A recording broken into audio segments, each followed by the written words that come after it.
Hello! It's that time of year again. It's the spooky season. And as you know, we always try to do some kind of Halloween-themed video for October. But I think we've only done it once, maybe, and that was the review for Castlevania Season 2. But as we go on, as I digress, Halloween is upon us, and you know what? It's time to break out those Halloween DVDs and VHSs and Halloween decorations and all of that stuff, because we are just like nuts for Halloween. So you guys know what time it is. It's October, and that means it's time for us to share our opinions on what we like to do to celebrate the season of the witch. So for this episode, me and Connor are going to talk about our personal recommendations of different movies and video games and TV shows and stuff that you can watch or get into this season that'll really put you in the holiday mood. Because what's the point of having a holiday if there's no build up to said holiday? Yeah, really. Okay. Columbus Day. Nobody cares about Columbus Day. Do you know why? Because there's no Columbus Day decorations.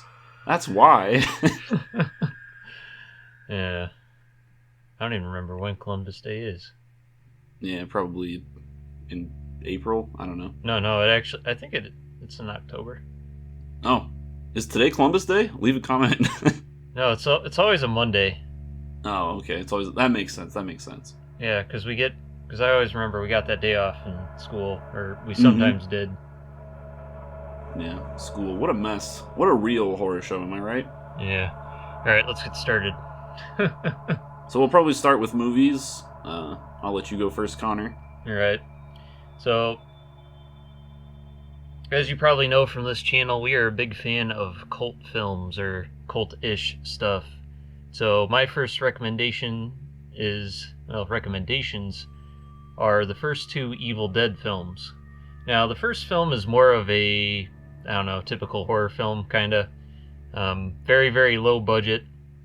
Very, very gory, but really, really fun. The second it's like over the top gore too, isn't it? Oh yeah, it is. It's really over the top. Like, it's a bunch of like practical effects, like budgeted ones, so like you can tell everything's fake, but you could kind of understand why everybody. Well, I think it ended up with like a NC-17 rating, just for that. Yeah, it was pretty controversial when it came out, I think. Yeah, it came out in like the early 80s, 82, I think. So yeah, you can understand why they gave it that rating, but nowadays it's nothing. Yeah. And then the second film is it's a little less serious. A lot more slapstick humor. It's of course the film where the protagonist Ash Williams gets his famed boomstick and chainsaw arm. I think I'd recommend that one over the second one. Or the first one. You don't really have to watch the first one, because the second one's a pseudo remake, I guess. They tried to do a recap in the beginning, but I don't think they could get the rights to the original film, so they just reshot it and kind of abridged it a bit. But yeah, it's like I highly recommend those two films. Now this is somewhat less of a cult film, and I feel like this is kind of cheaping out on me, but the original Halloween movie from, I want to say 1979. It might have been even earlier than that. Yeah. But I mean, it kicked off the slasher genre, but like beyond that, the movie itself the movie's called Halloween, so like people always try to watch horror movies during like October and stuff, and I like watching horror movies during October as well, but like not all horror movies I feel like are based around like October, I mean, everyone points to like the Friday the 13th movies and like, oh, you gotta watch those during Halloween. But I'm like, do you? Because they all take place during like summer camps and stuff. Like, for me personally, my money is on the Halloween franchise. I know not all the movies are good, but the first one is pretty good. I mean, it's a little slow and it's pretty predictable because everything in it has become a cliche at this point. But the music still holds up, and like it still has a handful of good scares that are fun. Would you recommend the Rob Zombie remake? I mean, No, it's probably. I mean, I can't say it because I haven't seen the Rob Zombie one, and from what I've heard, the Rob Zombie one is still quite a bit better than a lot of the other ones. But I mean, it's a Rob Zombie movie. Like, you're gonna feel dirty after watching it. If you want to watch a newer Halloween movie, watch the 2018 one, which is a sequel to the first one, and that one, it's a lot more of like, I would put it as like the bro version of Halloween. Because it's like, bro, dude, what if Michael Myers did this? Like, the kills and stuff are a lot more extreme in that one than they are in the first one, and I kind of prefer the toned-down ones. If I had to pick, the scariest scene in the first Halloween movie is where Jamie Lee Curtis looks outside, and Michael Myers is just standing out there in the open, like, at the neighbor's house. And, like, that's just terrifying to me because it feels like it could be something that you could see at your real house, you know? It feels like a real moment, you know? And I think that's when the movie is at its best, when it feels like, yeah, there could be a serial killer that would just attack your house randomly, you know? When Michael Myers is, like, breaking through walls and stuff, it's not as scary. I mean, it's still fun, but it's different, you know? Yeah, I think another one, which this also could be a cheap-out answer, but, Young Frankenstein. I mean, that's a comedy. Yeah. Definitely. But, I mean, I like the Universal monster movies, but they're also, like, not the easiest movies to just, like, sit down and watch, especially if you're going to try to get other people to watch it with you. Yeah. But Young Frankenstein is seriously just like all of those movies, except it's funny. It's hilarious. It's Mel Brooks. Yeah, it's Mel Brooks, and, like, it captures all of the fun aesthetics of the old Universal monster movies. It's black and white. It's got cool gothic scenery and stuff. Yeah. And let's face it, the Universal monster movies, they're not scary. Like, they're fun to watch, and they were super controversial when they came out, but, like, they're not scary today. Like, no one's gonna get scared watching Frankenstein. Yeah. And also, like, you got Gene Wilder and, what's his name? Marty Fieldman? Mm-hmm. Yeah. Both are excellent in that film. Hilarious. Yeah, that is definitely a good Halloween film. I didn't even think of that. Yeah. Okay. How do you feel about The Nightmare Before Christmas? Or as I like to call it, The Emo Ass Before Christmas? I actually haven't seen it. I haven't seen it all the way through since I was like 3, and maybe then I didn't even see it all the way through. Yeah. But like, I'm not a fan of that movie. Which is like weird to say because I think the stop motion in it is incredible, and like visually the movie's really, really cool. And I also think the music is great. The music is awesome. But I don't care about the movie. People always go, well, do you watch it during Halloween or do you watch it during Christmas? I say, don't watch it. Just listen to the music on Pandora. Also, Disney has the rights to that. And, like, it kind of blows my mind they haven't tried to make a new one. It would be CGI. And it wouldn't be Still. the same. Still, people would still see it, you know? Yeah. I don't know if, like, that weird... Because, like when in high school, there was, like, every, like, emo kid had A Nightmare Before Christmas. I say emo, but, you know, I mean, goth, edgy kids. The Hot Topic all had type. The Nightmare. Yeah, the Hot Topic type were all obsessed with that movie. And I don't know if that's still a cultural thing or if it's fizzled out, but all I know is there's a lot of very devoted fans to that movie. Yeah. I actually don't think I had any... Do I have any other film recommendations? The original Alien, I guess. That's a sci-fi horror film. That's a slasher. classic. Yeah, it's kind of like a slasher film almost. In a Yeah. sense, even though it's a creature and not like a human. Mm-hmm. Yeah. And the second one's really good as well. The second one's not really a horror movie. I mean, there's still some horror elements in it, but it's more action. Yeah. It's like as much of a horror movie as Jurassic Park is. Like, is Jurassic Park a horror movie?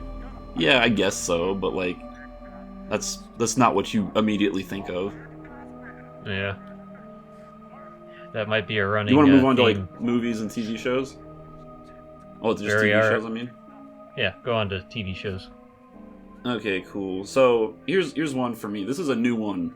So, like, don't yell at me because I haven't finished it yet. But I started watching MTV's Scream because it's all on Netflix. And so far, I've been enjoying it. Like, I kind of expected that I'd probably be turned off by the end of the first episode. But I'm about 4 episodes in, and I'm enjoying it.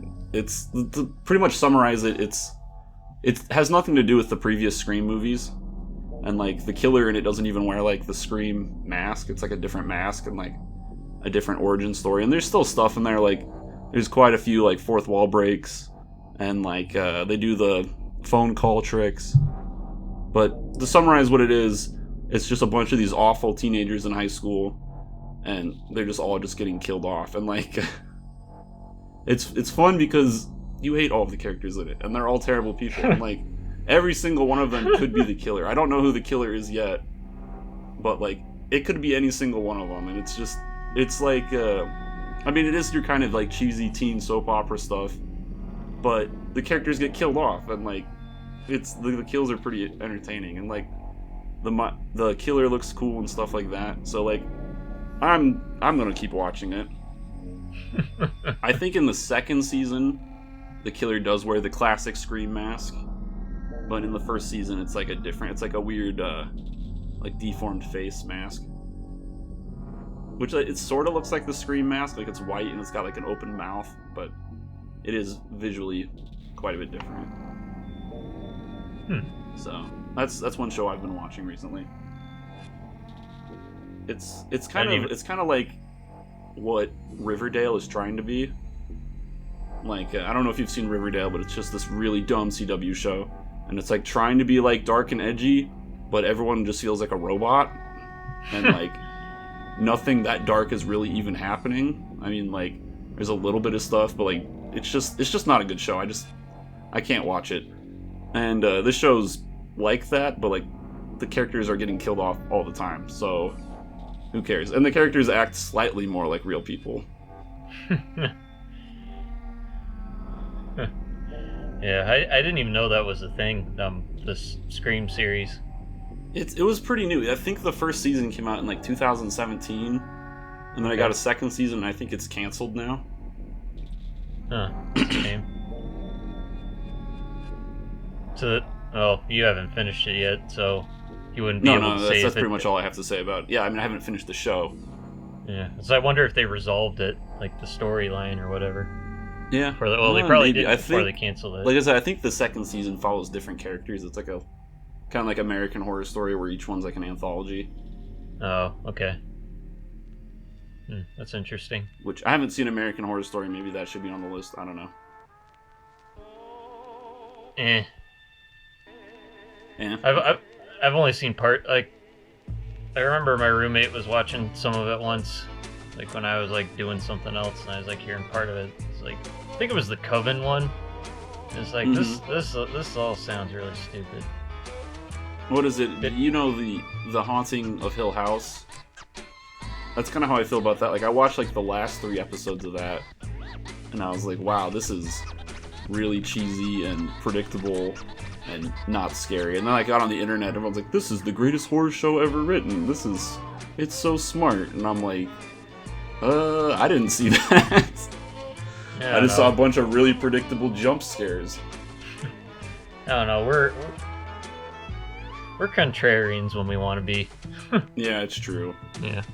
But I guess keeping on the topic of TV shows, one that I would recommend is Hannibal, the NBC series from, like, how long did that run? It was like 2012 to like 2014 or so. Mm-hmm. It was 2013 to 2015. I don't remember. But it ran for 3 seasons. NBC canceled it.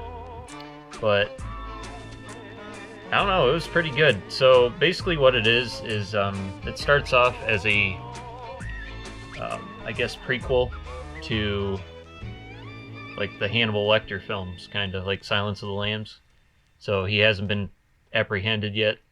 He's kind of out on the run, and he's helping an FBI criminal profiler named Will Graham catch, like, I don't know, they kind of do like a serial killer of the week type thing for most of it, and then it eventually devolves into him, like, the profiler going after Hannibal, and then Hannibal, like, trying to throw him off his tracks.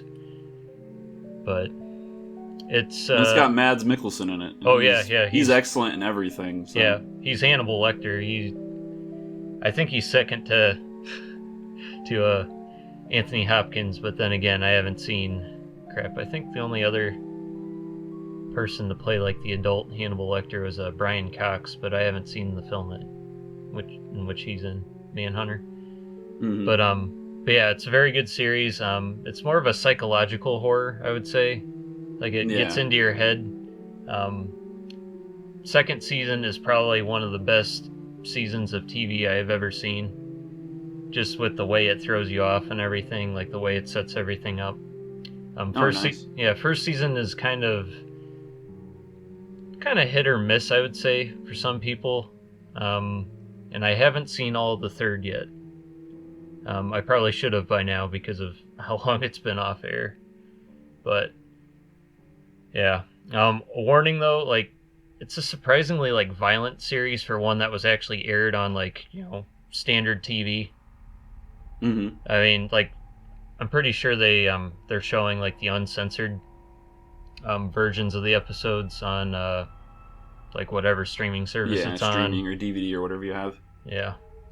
I don't know how much they changed from what was shown like on air because I got the DVDs after I had seen most of the episodes and like I didn't really notice anything overly different.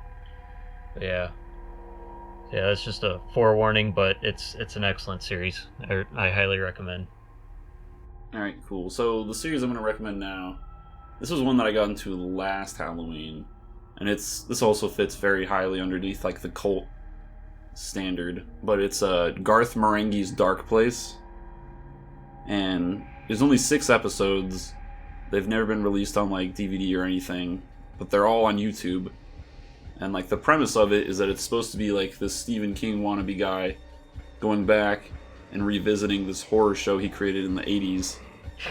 And he's talking about how this show was so bold and that it was going to change television, but in reality it's just this awful, just campy, poorly made horror show. And the show is like really smart in the aspect of like they nail all of the like issues that like filmmakers make, that like unexperienced filmmakers make. Like there's lighting equipment in the background and like the dialogue and the editing is just bad, and it's hilarious to watch, but at the same time it also has like this weird 80s horror like dark vibe to it. So it's a lot of fun, and it has one of the most ridiculous scenes of gore I've ever seen in anything. So I mean, it's 6 episodes, they're all like 20 minutes long. It's all on YouTube. You can watch it right now for free. Like, you have no excuse, Yeah, how old is that series?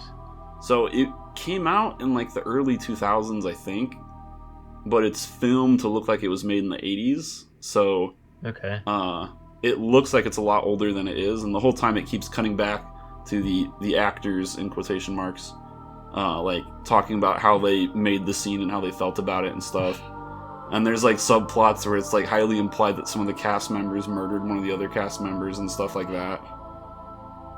Okay, so it's not like so it aired somewhere else before it was put on YouTube? Yeah. Okay. Yeah. It was on some British television channel. Okay. Dang. I think I've heard of that before, but I don't remember where. I'm sure I've told you about it. Yeah, I know I've shown probably. your roommate it, so. Yeah, that's probably what happened. Alright. So, any more TV series? I should probably give Stranger Things a mention, because it is, but I would probably say only the first 2 seasons of Stranger Things should be watched during Halloween, because like the 3rd season is very different, like tone-wise and theme-wise and stuff. The 3rd season like is almost like not even a horror show anymore. It's just like action and comedy and stuff. But the first 2 seasons, especially the second one, because the second one takes place during Halloween. And though like the second one is a bit of a grind, the last like couple episodes I think are the best episodes in the whole series. So I mean, obviously give that show a watch. Yeah. And on a similar note, I would also like to plug in the Castlevania Netflix series.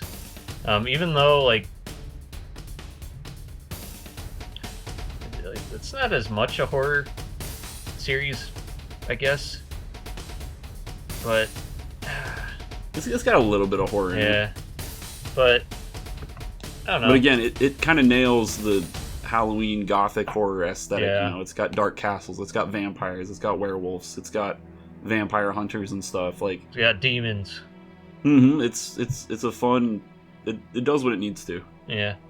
And of course, we've always said that it could be a little bit heavier on the action side, and lighter on the exposition. But I don't know. First 2 seasons will probably fill like the Halloween need. The second season is pretty much perfect in my mind, and Yeah.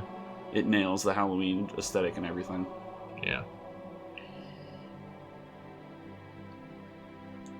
No love for All season right. 3. Yeah, season 3, you can watch it. There's nothing wrong with watching season 3. Yeah. Do you want to move on to video games now? Yes. All right. I'll go first. So, Okay. one of my all-time favorite games to play during Halloween is, believe it or not, it's not a horror game. It is Team Fortress 2, because they do the Halloween Scream Fortress events. Now, like I'm sure I've said even in this podcast that, you know, Halloween isn't just about horror and stuff. Like, there's a lot of other like fun costumes and getting candy and stuff. And Scream Fortress, that's what they call it during the Halloweens, is Scream, because it's a joke. They nail like all of that. Like, you all get Halloween costumes. The events they have are really fun, and like, I think Halloween events are a lot more common in video games now. Like, I think Fortnite is doing one. I think that Apex Legends is doing some kind of Halloween event. But like back like 10 years ago, holy cow, it's been that long.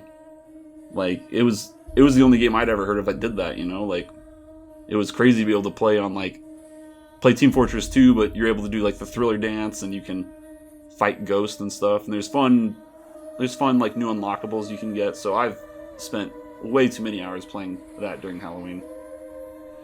Yeah. And again, it's Team Fortress 2, it's free, and everybody likes it. And there's hats. Mm-hmm. The hats Just don't aren't, spend money on the hats. Yeah, the hats aren't free. Disclaimer. That was the original microtransaction. Yeah. Alright, so speaking of, well, I already mentioned Castlevania Netflix, so I might as well mention Castlevania the video games. I would recommend those any time of the year, to be honest, but I don't know. Your top 3 for beginners, go. Top 3 for beginners, so the original, Symphony of the Night, and then maybe Super Castlevania 4. Okay, cool. Those are like probably the easiest to get a hold of. Symphony of the Night especially. The original, you can always emulate it. It's part of the Konami Castlevania collection that was released on pretty much everything. There's probably a Flash year. version of it somewhere. Yeah, probably. And then as far as Super Castlevania 4, I think that might be the hardest of those 3 to get a hold of, because I don't know if it's been re-released on the Nintendo Switch. It's definitely part of the SNES Classic, but I don't know how easy those are to get hold of anymore. Then there's emulation, of course. Yep. I usually don't. ROMs.com. Yeah, I usually don't condone emulation, but if you have to, go right ahead. And then, I guess, another game that I'd recommend, that I would also recommend any time of the year, is Doom. Now I can hear you all in the comments, especially you, Greg. It's like, oh, Doom's not a horror game. It's got the aesthetic. It's scarier than most horror games. Yes. Yeah, and you know, we're talking about classic Doom, not just Doom 3. Like, it's got the horror aesthetic, like it was inspired by Evil Dead and the Aliens films. So I think it does a decent job, especially Charlie. Yeah, you know, it does a good job of like scaring. Cause I'm sure I've talked about this on this channel before. But I think one of the cool things about like older video games and stuff is that because the graphics are, you know, more primitive, it kind of forces you to use your imagination more. So like, the environments, though they are just cheesy like 2.5D shapes and blocks and stuff, your imagination is able to make up for it, you know. And the game has great sound effects. Like, the sound design is perfect. I mean, not all the music is great. Some of the music's kind of cringy to listen to, but that's part of the charm of it, you know. Yeah. But like just walking through these like hallways and stuff, and because especially the first one focuses so much on mazes, when you get lost in one of those mazes and you just hear like an imp growling or something like that, it can get pretty creepy. Yeah. So it's definitely one I would recommend playing really, really late at night. so that like your brain really can just settle into that. If you're gonna try to play it in the afternoon, you'll probably be like, this is just Doom, you know? Yeah, try doing it hard mode, late at night, no sound. I remember doing that before. Like, granted, a lot of it you just get like surprised by enemies you can't see, but still. So yeah, Steam just made a new well, Bethesda just made a new port for it, so you have no excuse to not play Doom right now. And there's Doom Eternal, which is just really fun. And Doom 64 on and PC Doom 64 now, and pretty much everything else. Yeah. I still need to beat it. Yeah, same. And then, of course, there's Doom 3, which is the one that's trying to be a horror game. And I guess it's about as scary as the other ones. Yeah. It's scarier than Doom Eternal. Yeah. Definitely. Okay. And then the last game I would add on to this is the first Resident Evil / the first Resident Evil remake. Resident Evil 2 and 3 could be on this list. I don't know. I haven't played them. I've only played the first one and the remake of the first one. But I don't know. I just think that the first Resident Evil game just nails like just the vanilla scary story type deal. You're in a creepy mansion. There's zombies. The game is like actually scary, and it's fun as well. You know, like don't let the tank control scare you away. It's worth your time. Yeah, definitely. And now, Rob, you are talking about the remake, correct? I'm talking about the remake mostly because that's the one I've played the most. But Okay. I mean, like I have watched you play through most of the original, so like I have a decent amount of an opinion on that one. Yeah, because like the original, the thing about that gets, well, like most people, I assume most people don't have a problem with it. The dialogue kind of like throws the horror atmosphere out the window, but it still makes it like really enjoyable. Like It's a game you kind of have to play with a tutorial open on your phone. Yeah. Because if you don't use a tutorial, the playtime is going to be about 6 or 7 times longer. Yeah. And that's fine if you want to play it that way. That's the way the game is meant to be played. But if you want to beat the game, you might as well use a tutorial. Yeah, and I'd say if you want to like continue on in the series, just try to tough it out, because you'll get used to like all the tank controls, the inventory management, because I would also loading screens. I mean, people complain about the loading screens, but I kind of like watching the little cutscenes of the doors open slowly and stuff. It gives you like a couple seconds to like recuperate. Mm-hmm. Yeah, but no, like I would also recommend the original, like OG Resident Evil 2, because that's like 4 games in one. You got to beat it like 4 times to get the most out of it. Mm-hmm. And each scenario, it's like, it actually isn't that long. It's like 6 hours each if you're like, I don't know, not dilly-dallying too much. Yeah, I know I'm going to kind of make this longer than it needs to be, but Resident Evil is kind of new in my life right now because I didn't really find out about it until like this January when Connor was trying to play through the first one. But so like when I was growing up, I never cared about Resident Evil at all. Like I knew about the movies, I thought they looked stupid and edgy. My cousin had Resident Evil 4 for the GameCube, and I thought it was like the most edgy thing I'd ever seen, and I was like, yeah, no thanks. It's too anime and edgy for me. And then when I saw Connor playing through the original, I was like, oh, hang on, this is all like clicking now. And like as soon as I saw him like beat it, I like went home and bought the remake on Steam. And the remake, holy crap, it looks like it's a current generation game, but it came out on the GameCube. It probably has the best graphics in the world. I'm gonna go ahead and say that right now. Yeah. And I actually haven't played the remake yet. I do have it on GameCube. You have it on PC, right? Yeah, I have it on PC. Yep. Master Race.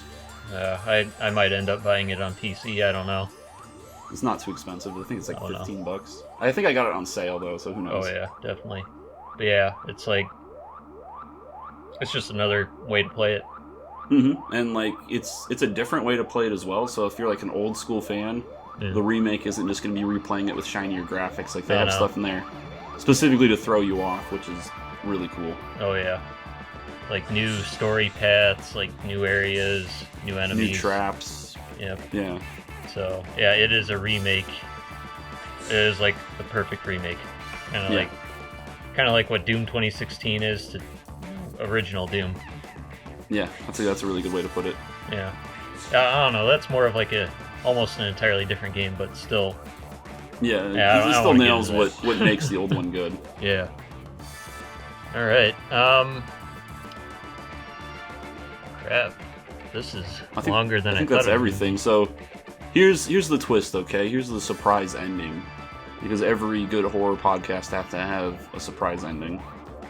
So what me and Connor I think we're gonna do this year is we're gonna let you guys leave a comment what your favorite Halloween movies / games / TV shows are to watch. And if you leave a comment for one of them that you'd like us to watch, we might.